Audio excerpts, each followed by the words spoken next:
Graças a Deus, queridos. Que a graça bendita do Senhor seja sobre o seu coração nesta quinta-feira de estudo da Palavra do Senhor. Queria trazer uma breve meditação da Palavra do Senhor aos nossos corações nesta noite, segundo a bendita graça do Senhor e o seu amor, que é grande sobre todos nós. Antes, queria fazer uma oração para pedir a Deus que o Espírito Santo do Senhor esteja vivificando essa palavra em nossos corações, no nome de Jesus. Deus bendito e santo, nós te damos graças por este dia que o Senhor nos deu, por este dia que o Senhor fez, para que nele nós nos alegrássemos, nos regozijássemos. E agora estamos aqui neste início de noite, final de dia, pedindo ao Senhor graça e misericórdia, pedindo ao Senhor que ministre aos nossos corações, que o Espírito Santo do Senhor vivifique a sua palavra em nossos corações, para a glória do seu santo nome. Senhor, nós não queremos ser cheios, Senhor, da letra, Senhor, mas do Espírito da sua palavra, porque Ele traz vida. E é o que nós rogamos ao Senhor nesta hora, no nome santo e poderoso de Jesus. Queria trazer uma meditação em Mateus capítulo 24, versículos 43 e 44, que diz assim: mas considera isto: se o pai de família soubesse a que vigília da noite havia de vir o ladrão, vigiaria e não deixaria minar a sua casa.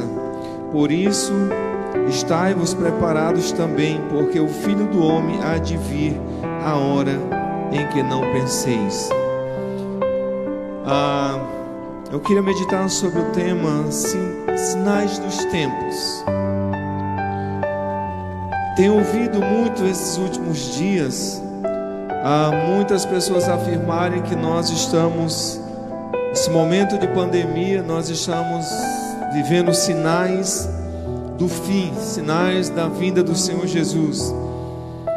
E isso tem sido recorrente. Muitos têm voltado à mesma questão. Jesus está voltando, é fato que Ele está voltando, não é? Mas eu queria pensar um pouco mais.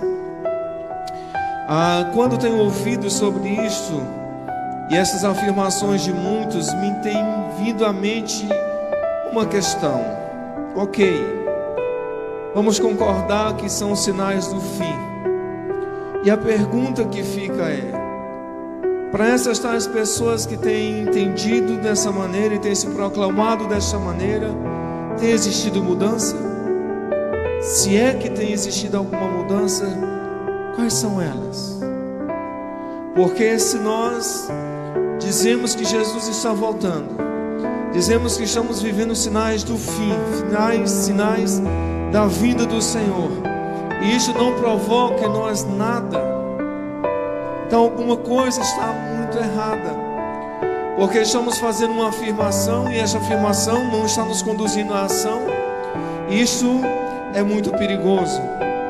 Amós, no capítulo 4, versículo 12, ele diz assim: portanto, assim te farei, ó Israel, e porque isso te farei, prepara-te, ó Israel, para te encontrares com o teu Deus. Se eu tenho um entendimento que nós estamos vivendo sinais do fim, sinais da vinda de Jesus, e este entendimento não tem me levado a experimentar nenhum tipo de mudança na minha vida, eu estou sendo tolo. Porque o texto que anteriormente lemos, de Mateus 24, Jesus ele vai falar do indivíduo que, por não saber a hora que o ladrão viria, ele deveria vigiar para não ser tomado de surpresa. E Jesus inúmeras vezes ele enfatiza o fato de que sua vinda seria a hora em que ninguém espera, a hora em que ninguém estivesse aguardando. Se estamos vivendo os sinais da sua vinda, então por que isso não provoca mudança? Por que não provoca despertamento? Por que não provoca transformação? Por que não provoca nenhum tipo de alteração no nosso modo de viver? Então, algo algo está errado. Se esse entendimento não tem nos levado a tomar em prática a exortação de Amós, prepara-te, ó Israel, para te encontrares com o Senhor teu Deus. Prepara-te, ó igreja, para te encontrares com o teu Deus. Prepara-te.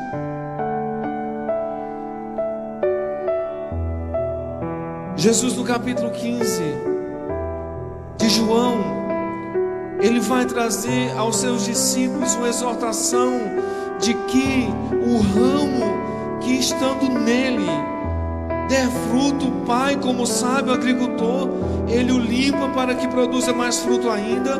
Mas o ramo que estando nele não produzindo fruto, ele é cortado, ele é removido, ele é tirado para que seque.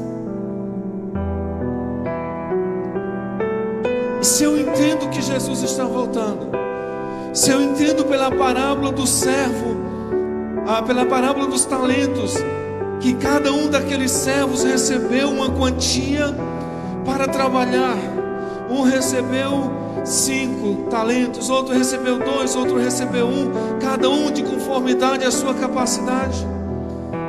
E um talento não era pouca coisa, um talento era equivalente a 6.000 denários, que era correspondente à diária de um trabalhador, que vai dar aproximadamente 17 anos e meio, quase 18 anos da vida produtiva de uma pessoa. E aquele servo, sendo negligente, acusando o seu senhor de ser homem injusto, homem severo, ele simplesmente enterra o seu talento. Se você entende que Jesus está voltando, que estamos vivendo os sinais da vinda dele, mas o talento que ele te confiou, você tem ainda ele enterrado, isso não tem inquietado o seu coração, sabendo que um dia o Senhor virá nos prestar contas, ou para uma prestação de contas nossas para com ele, daquilo que fizemos com o que ele nos confiou? Que mudança tem acontecido? O que eu tenho observado é que as pessoas que sustentam tais coisas continuam desobedientes, continuam insubmissos, continuam rebeldes, continuam agindo como se não houvesse este encontro, ou esta prestação de contas, como se existisse uma via média, como se existisse uma via média. Jesus, ele, e a palavra do Senhor como um todo, ele só vai nos apontar 2 alternativas. Jesus diz que aquele que comigo não ajunta espalha, que não é a meu favor, é contra mim. Seja a vossa palavra sim, sim, não, não. O profeta Elias, diante de Israel, diz: parem de cochear entre 2 pensamentos. Se Deus é Deus, serviu. Se Baal é Deus, serviu, mas não fiquem cocheando entre 2 pensamentos. Não fiquem com a vida dúbia. Não existe via média. São 2 portas, 2 caminhos. Ou se é filho do Senhor ou filho do inimigo. Não há meio termo. Não há um misto, não há um híbrido. A via média, nós criamos ela, mas ela não existe para o Senhor. Jesus disse que aquele que é morno, e por ser morno está prestes a vomitá-lo, antes seja ou quente ou frio, mas não morno.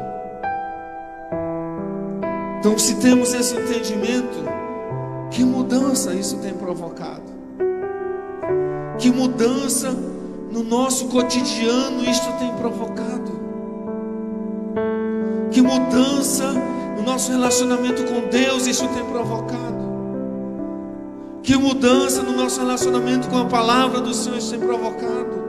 Com as nossas responsabilidades enquanto igreja, enquanto discípulos de Jesus Cristo, que mudanças tem provocado? Nos vídeos que tem postado no grupo da igreja, o que esta palavra tem provocado no nosso coração? É só mais uma palavra quanto a outra qualquer.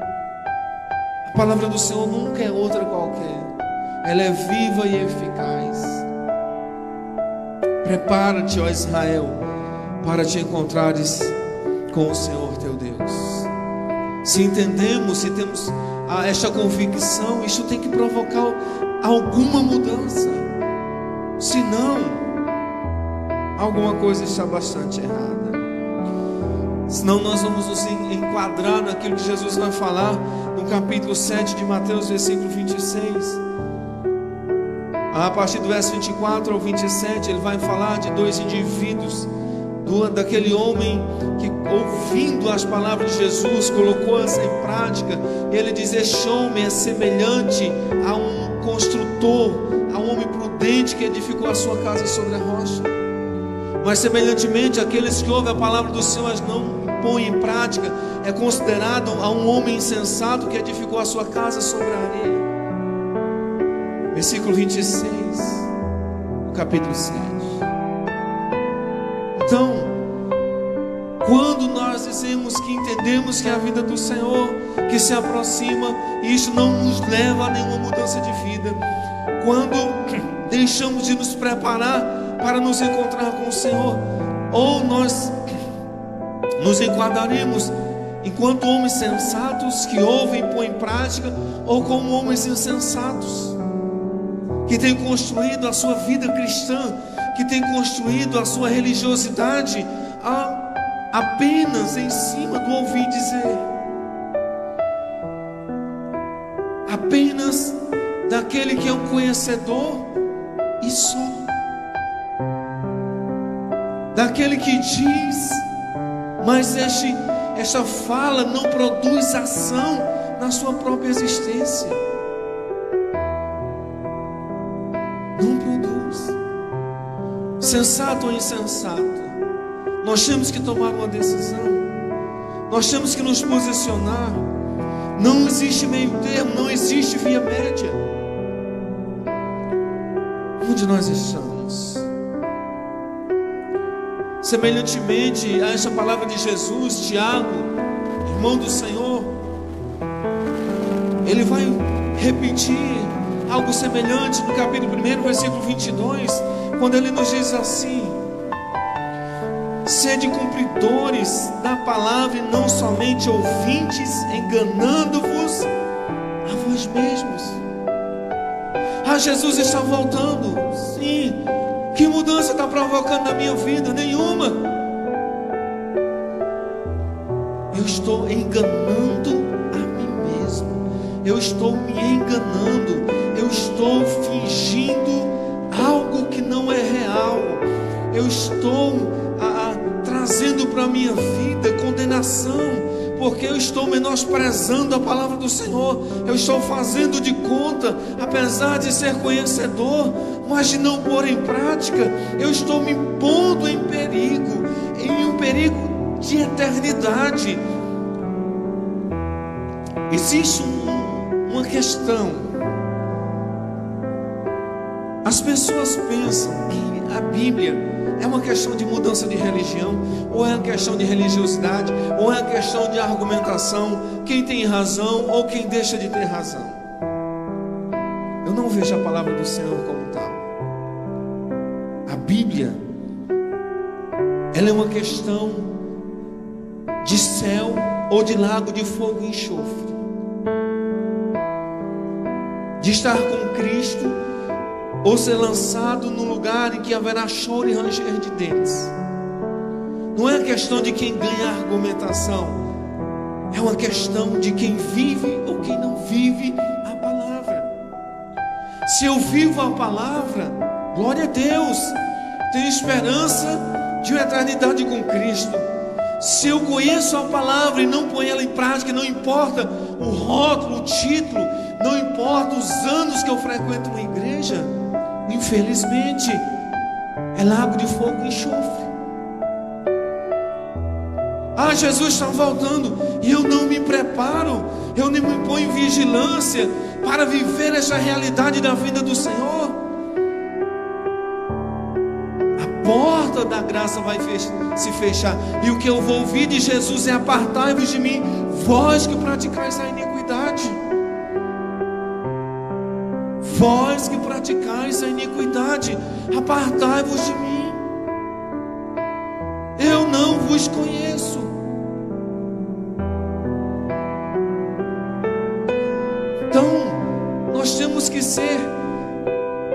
práticos, nós temos que ser confrontados de uma tal forma que nos conduza a experimentar mudança de mente. Quando João dizia arrependei-vos, este arrepender é metanoia, mudança de mente, de atitude, de direção.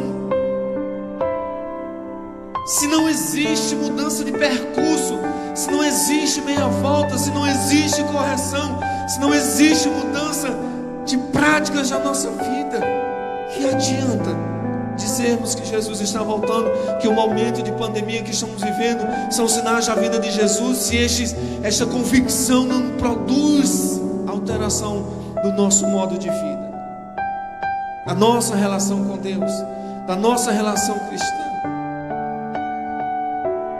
Enquanto igreja, isso não altera a nossa vida, não altera. Ora, não sede somente ouvintes, enganando-vos a vós mesmos. Não sejam somente ouvintes. Ainda nessa mesma linha, Tiago vai proferir no versículo 17 do capítulo 2 uma palavra quando ele diz assim: assim também a fé, se não tiver obras, é morta em si mesma. Assim também a fé, se não tiver obras, é morta em si mesma.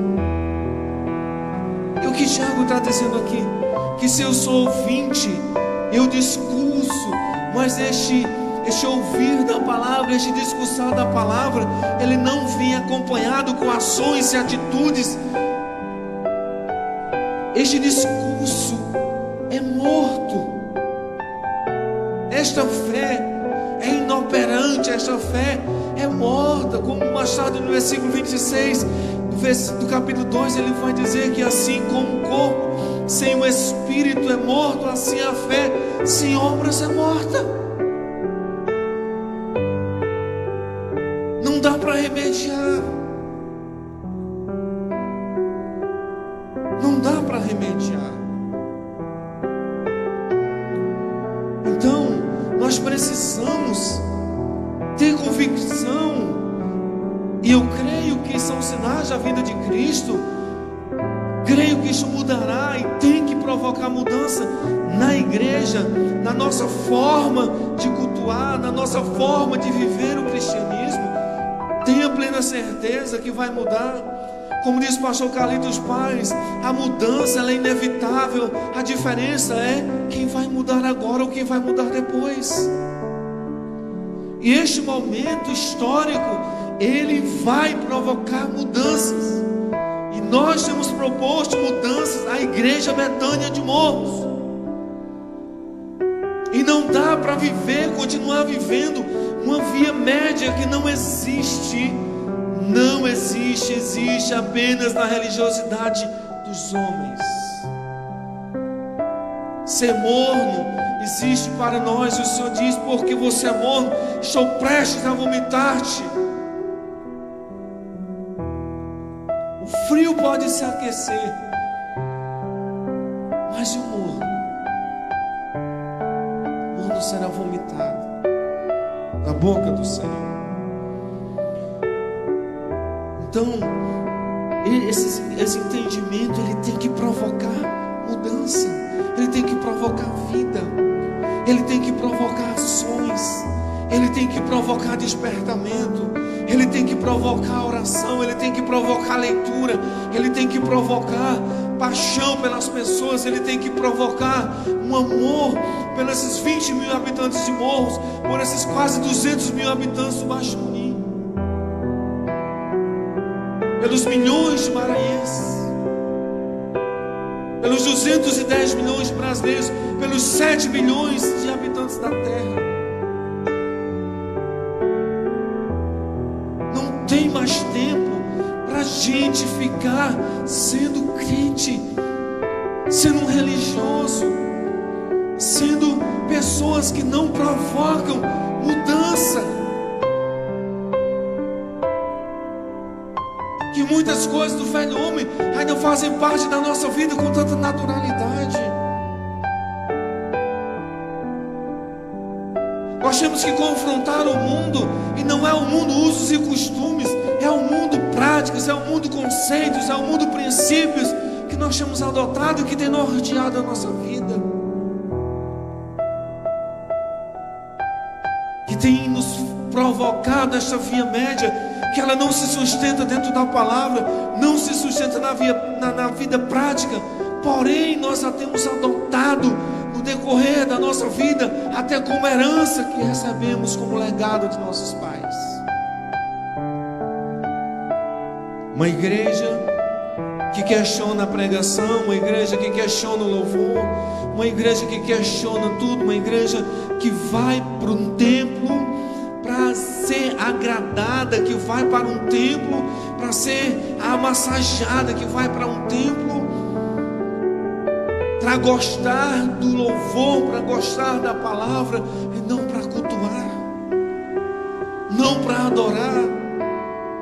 Quando Jesus diz que o Pai procura verdadeiros adoradores que o adorem em espírito e em verdade, seja sincero, nós temos sido adoradores?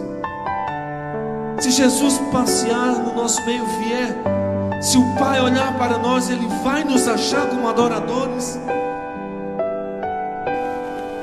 Ou nós estamos enquadrados na palavra do Senhor quando diz que nós estamos roubando a glória que pertence ao Senhor? Nós temos colocado como objeto do nosso próprio culto. Não é para o Senhor, é para nós. Não é adorar ao Senhor, é produzir algum tipo de conforto emocional.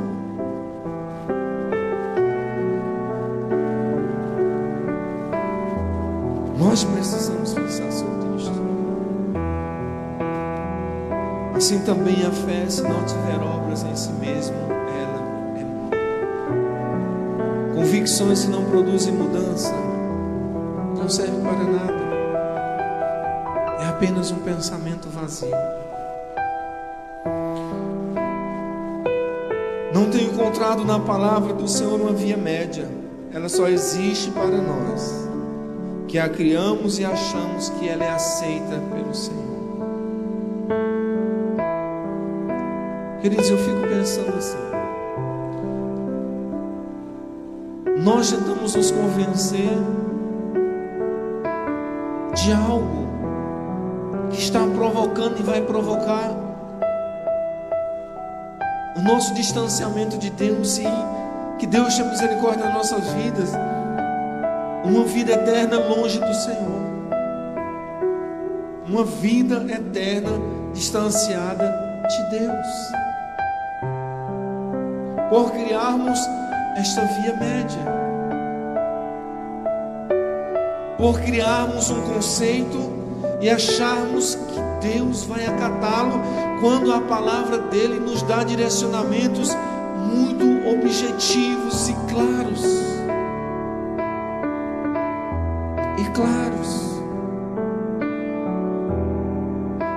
E como diz Isaías 1,18, a palavra do Senhor para nós não é para que nós entremos em condenação, mas é para que nós tomemos a palavra do profeta Amós e nos preparemos para nos encontrar com o Senhor. Ele nos adverte para que não sejamos condenados, ele nos adverte para que haja mudança de percurso, correção. Não é para condenação, ainda para mudança, para o despertamento, é para atitudes novas, é para um viver cristão diferente.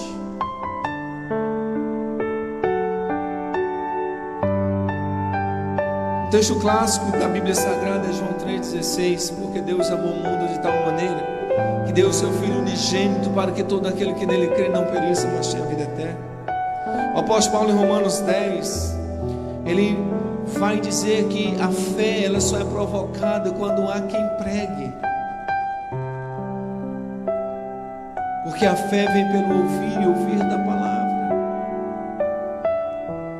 Então, se eu acredito de fato que Deus amou o mundo de tal maneira, se este mundo está incluso a cidade de Morros, o município de Morros, o Baixo Munim, o estado do Maranhão, que é a nossa Jerusalém, então por que isso não provoca em nós mudança, no mínimo inquietação de alma? Aí nós criamos a via média que diz assim: deixa o pastor pregar, ele recebe para isso, ele é nosso funcionário, nós pagamos ele para ele evangelizar, para ele discipular, para ele pregar, para ele batizar, para ele orar pelos enfermos, para ele visitar os irmãos.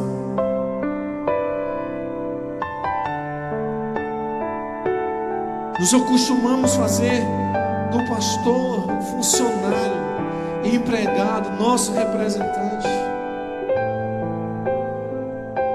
Infelizmente, muitos pastores têm aceitado isto. Muitos têm aceitado isto. Muitos.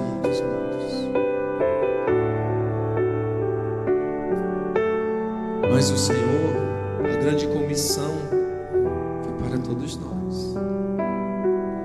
O ministério da reconciliação foi confiado a todos nós. Nós gostamos de tomar as palavras de Pedro: sou raça eleita, sacerdócio real, nação santa, povo de propriedade exclusiva de Deus. Ponto. Parece que termina aí. Não termina. Há um propósito para isto: para proclamar os feitos daqueles que nos chamam das trevas para a sua maravilhosa luz. Eu estou apenas dando um exemplo de que nós criamos uma via média. Deixa o pastor fazer. Dizemos que Deus amou o mundo de tal maneira, mas nós não acreditamos nisto. Porque se nós acreditássemos, nós não veríamos tantas pessoas partindo para a eternidade. Porque nós vivemos a via média. Deixa que o outro vai fazer, deixa que o pastor vai fazer. Isso não é obrigação minha. E quando ele fala em crescimento, quando ele fala em pregar o evangelho, é porque ele é ganancioso, é porque ele... Não, queridos, não. E se ganância for querer ganhar Morros para Cristo, Munim para Cristo, Maranhão para Cristo, essa ganância eu tenho. Que Deus nos ajude, que Deus nos abençoe. Pense nisso, pense nisto, medite nesta palavra. Palavra de Deus para o seu coração, palavra de Deus para a sua alma, palavra de Deus para a igreja Betânia de Morros, palavra de Deus para você que nos assiste nesta hora, palavra de Deus para o teu coração. Para de fingir, para de ficar em cima do muro, para de andar na via média, para de tentar se convencer daquilo que você tem certeza que está errado. E depois ficar dizendo assim, diante da morte de alguém, que Deus o tenha, que Deus o ponha num bom lugar. Não, Deus preparou um bom lugar, você decide para onde você vai. Se você andar de acordo com a palavra do Senhor, Deus tem um bom lugar. Se você andar em rebeldia à palavra do Senhor, não existe bom lugar, não existe via média. Então, que o Senhor nos ajude. Palavra de Deus para os nossos corações, palavra de Deus para provocar mudança na nossa vida. Não adianta dizermos que são sinais da vinda de Cristo, se essas palavras não provocarem nada na nossa vida. Assim como o corpo sem o espírito é morto, assim a fé de discurso teórica sem prática, ela é morta. Isso significa que não adianta dizer eu sou crente, eu tenho 20 anos de crente, vovô era crente, papai era crente, eu sou crente, meus filhos são crentes. Fé que não produz vida, fé que não produz nada. Não sou eu que digo, a palavra do Senhor diz que é morta. fé inoperante, fé de discurso, fé morta. Que o Senhor nos abençoe, que o Senhor abençoe sua vida. Eu quero orar contigo. Quem sabe neste momento você está entregando sua vida a Jesus Cristo, e eu te convido a fazer isso, sabe? Eu convido você a fazer isso, a tomar uma decisão. Para de viver coxando entre dois pensamentos. Para de viver em cima do muro. Para de dizer assim: eu gosto tanto da igreja, e não assuma uma postura. Ah, mas eu não consigo. Consegue. A decisão vem primeiro.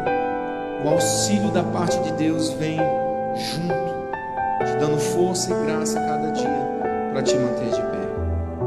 Quero orar com você. Espírito Santo de Deus, o Senhor conhece cada um que está ao alcance, Senhor, desta palavra, que estará ao alcance desta palavra. Espírito Santo de Deus, nos leve a um despertamento. Nós temos orado por um avivamento, a igreja brasileira tem orado por um avivamento.